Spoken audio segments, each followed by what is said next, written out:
கிறிஸ்துவுக்குள் பிரியமான அன்பு உள்ளங்கள் யாவரையும் என் அருமை ஆண்டவரும் உலக இரட்சகருமாகிய எம்பெருமான் இயேசு கிறிஸ்துவின் ஈடு இணையில்லா நாமத்தினாலே நான் உங்களை வாழ்த்துகிறேன். அன்புக்குரியோரே, இந்த நாளிலும் கூட நமக்கு தேவனாகிய கர்த்தர் ஒரு வார்த்தையை கொடுத்திருக்கிறார். அந்த வார்த்தையினாலே நம்மை அவர் ஆற்றப் போகிறார், தேற்றப் போகிறார், அரவணைக்கப் போகிறார், அன்பு செலுத்தப் போகிறார், இரக்கம் பாராட்டப் போகிறார். அல்லேலூயா, அல்லேலூயா. வாசிக்கலாம். 2 கொரிந்தியர் 1ஆம் அதிகாரத்திலே 3ஆம் வசனத்தை நாம் வாசிக்க கேட்போம். நமது கர்த்தராகிய இயேசு கிறிஸ்துவின் பிதாவாகிய தேவனும் இரக்கங்களின் பிதாவும் சகலவிதமான ஆறுதலின் தேவனுமாய் இருக்கிறவருக்கு ஸ்தோத்திரம். அல்லேலூயா, அல்லேலூயா. இந்த வார்த்தையை நாம் தைரியமாய் சொல்ல முடியுமா?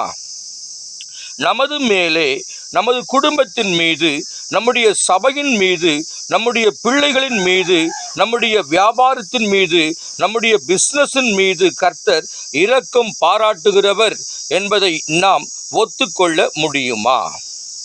இதுதான் இன்றைய நாளுடைய கர்த்தர் நம்மை பார்த்து கேட்கிற கேள்வி. அவருக்கு நாம் ஸ்தோத்திரம் செலுத்த வேண்டும். அல்லேலூயா. இதை கேட்டுக்கொண்டிருக்கிறதான அன்பு உள்ளங்களே, ஆண்டவராகிய இயேசு கிறிஸ்து உங்கள் மீது அவர் இரக்கம் பாராட்டுகிறவராய் இருக்கிறார். எந்த காரியத்தில் நீங்கள் சோர்வாய் இருக்கிறீர்களோ, எந்த காரியம் உங்களுக்கு இதுவரைக்கும் நடைபெறவில்லையோ, எந்த காரியத்திற்காக நீங்கள் தொடர்ந்து ஜெபித்து கொண்டிருந்தீர்களோ, அந்த காரியத்திலே கர்த்தர் உங்களுக்கு ஒரு இரக்கம் பாராட்டப் போகிறார் என்பதை நீங்கள் மறந்து போகக்கூடாது.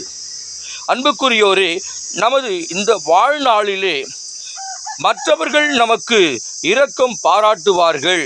அவர் எனக்கு சொல்லியிருக்கிறார், இவர்கள் எனக்கு தொலைபேசியிலே தொடர்பு கொண்டு இப்படியெல்லாம் சொல்லியிருக்கிறார், அவர் எனக்கு இரக்கத்தை செய்கிறவராய் இருக்கிறார் என்பது, என்னுடனே அவர் பேசினார் என்பதும் சரிதான். ஆனால் ஒரு காரியத்தை நீங்கள் மறந்து போகக்கூடாது. மனுஷனை நம்புவதை பார்க்கிலும் கர்த்தர் பேரில் பற்றுதலாயிருப்பது நலம். என்னுடைய வாழ்க்கையிலே பல இன்னல்களுக்கு நான் உட்பட்டது உண்டு.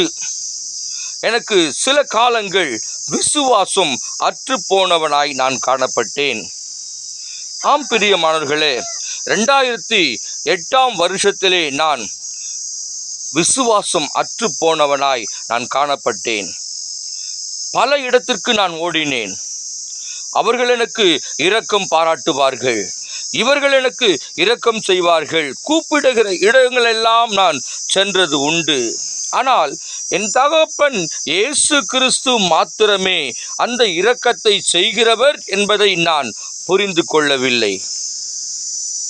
இப்படியாக என் வாழ்நாள் கடந்து சென்றது. ஒரு நாளிலே ஒரு கூட்டத்திலே கர்த்தர் என்னோட தீர்க்க தரிசன வசனங்களின் மூலமாக என்னோடு பேசினார். மகனே, எவ்வளவு தூரமாக நீ வர வேண்டியது என்ன? நான் இருக்கிற இடத்திலே உனக்கு நான் இரக்கத்தை பாராட்டியிருக்கிறேனே, அதை நீ அனுபவிக்கவில்லையே, அதை நீ பெற்றுக்கொள்ளவில்லையே, இவ்வளவு தூரமாக நீ வர வேண்டிய காரணம் என்ன என்று என்னை பார்த்து ஒரு கேள்வி கேட்டது போல அந்த பிரசங்கத்திலே கேட்டார் கர்த்தர். உடனே நான் மனஸ்தாபப்பட்டேன். ஆண்டவரே, உண்மைதான், நீர் இரக்கங்களின் தேவனாய் இருக்கிறீர். எங்களுடைய காரியங்கள் உங்களுக்கு நன்றாய் தெரியும். நீர் இரக்கங்களை பாராட்டுகிற தேவன் என்பதை நான் மறந்து போனேன். தகப்பனே, என்னை ஒரு விசையாய் இந்த நாளிலே நீர் மன்னிப்பீராக. பிறகு என் வாழ்நாளிலே கர்த்தர் பல அதிசயங்களை செய்ய ஆரம்பித்தார். அந்த அதிசயத்தை கொடுத்தவர் கர்த்தர். என் மீது இரக்கம் பாராட்டினவர் கர்த்தர். என்னுடைய பிள்ளைகளுக்கு இரக்கம் பாராட்டினவர் கர்த்தர். என்னுடைய குடும்பத்தாருக்கு இரக்கம் பாராட்டினவர் கர்த்தர். நான் ஜெபிக்கிற ஸ்தலங்களிலே, நான் போகிற சபைகளிலே இரக்கத்தை பாராட்டினவர் கர்த்தர் மாத்திரமே. அவருடைய இரக்கங்களுக்கு முடிவில்லை பிரியமானவர்களே. அவருடைய அன்பிற்கு அளவே இல்லை. அப்பேற்பட்ட தெய்வம் நமக்கு இரக்கத்தை கொடுக்க அவர் சித்தமாயிருக்கிறார். இன்றைய நாளிலே அவரிடத்திலே நாம் கேட்போமா? கண்களை மூடி நாம் ஜெபிப்போம். கர்த்தர் நமக்கு இரக்கத்தை கொடுப்பார். கிருபை நிறைந்த நல்ல ஆண்டவரே, இந்த பகல் வேளைக்காய் நன்றி செலுத்துகிறோம். இந்த நாளிலும் கூட ஆண்டவரே, நீர் இரக்கத்தை பாராட்டுகிறவர், எங்கள் மீது இரக்கமாய் இருக்கிறவர். உமக்கு நாங்கள் ஸ்தோத்திரத்தை செலுத்தாமல் விட்டுவிட்டது எங்களுடைய தவறு என்று நாங்கள் உணர்கிறோம் ஆண்டவரே. இந்த நாளிலும் கூட தகப்பனே, நீர் எங்களுக்கு இரக்கத்தினாலே எங்களை முடிசூட்டுகிற தேவனாய் இருக்கிறபடினாலே நன்றி செலுத்துகிறோம். எங்களுடைய குடும்பத்திலே உம்முடைய இரக்கம் வந்திருக்கிறதுக்காக ஸ்தோத்திரம் பண்ணுகிறோம். எங்களுடைய சபையிலே உம்முடைய இரக்கத்தை வைத்தபடினாலே உமக்கு ஸ்தோத்திரம். எங்களுடைய தேவைகளிலே உம்முடைய இரக்கம் வைத்தபடினாலே உமக்கு ஸ்தோத்திரம். எங்களுடைய பண தேவையை சந்தித்த உமது இரக்கத்திற்காய் ஸ்தோத்திரம் என்று நாங்கள் மன தைரியமாய் சொல்லுகிறோம். தொடர்ந்து ஆவியானவர் பொறுப்பெடுத்துக் கொள்வீராக.